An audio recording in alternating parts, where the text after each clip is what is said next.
pada video saya kali ini, saya akan menjelaskan tentang supervisi dan korelasinya terhadap PTK itu sendiri. Yang pertama, saya akan mengulas sedikit tentang arti dari PTK itu sendiri. PTK diartikan sebagai suatu kegiatan penelitian yang berkonteks kelas yang dilaksanakan untuk membantu guru dalam memecahkan masalah-masalah yang dihadapi dalam pembelajaran, serta mencobakan hal-hal baru yang ada dalam pembelajaran guna memperbaiki mutu dari pendidikan tersebut. Ya, selanjutnya saya akan menjelaskan tentang supervisi.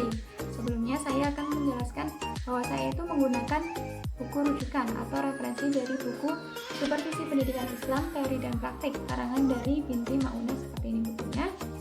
Dan yang satu lagi adalah buku milik Piet Al-Sahertian yang berjudul Konsep Dasar dan Teknik Supervisi Pendidikan dalam Rangka Pengembangan Sumber Daya Manusia.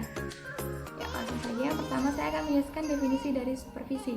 Supervisi secara tradisional diartikan sebagai kegiatan inspeksi, mengkoordinasi, mengawasi, atau dalam artian mencari masalah dan menemukan masalah guna diperbaiki. Maka secara umum supervisi didefinisikan sebagai suatu usaha menstimulasi, mengkoordinasi, dan membimbing secara kontinu pertumbuhan guru-guru di sekolah, baik secara individual maupun secara kolektif agar lebih efektif dalam mewujudkan tujuan dari pembelajaran itu sendiri.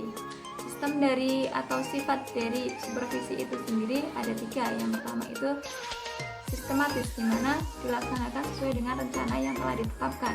Yang kedua itu objektif, di mana dalam menetapkannya itu sesuai data yang real. Yang terakhir itu menggunakan alat yang dapat digunakan sebagai feedback dalam penilaian. Selanjutnya adalah tujuan dari supervisi. Tujuan dari supervisi yaitu melayani dan membantu guru dalam melaksanakan dan mengembangkan situasi pembelajaran agar lebih kondusif dan lebih efektif dan efisien.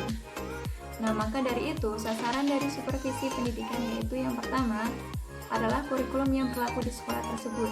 Nah, yang kedua itu adalah dalam meningkatkan proses pembelajaran yang lebih bermutu.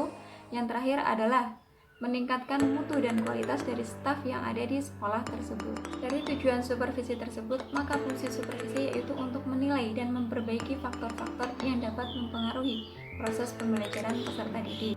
Berdasarkan konsep PTK yang telah saya paparkan pada video saya sebelumnya dan konsep dari supervisi yang telah saya jelaskan pada video saya kali ini, maka korelasi antara PTK dan supervisi sendiri yaitu digunakan untuk menemukan masalah dan memecahkan masalah-masalah yang dihadapi dalam pembelajaran, sehingga dapat menemukan metode atau strategi baru yang dapat digunakan dalam proses pembelajaran.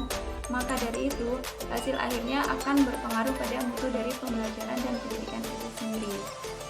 Sekian video dari saya. Wassalamualaikum warahmatullahi wabarakatuh.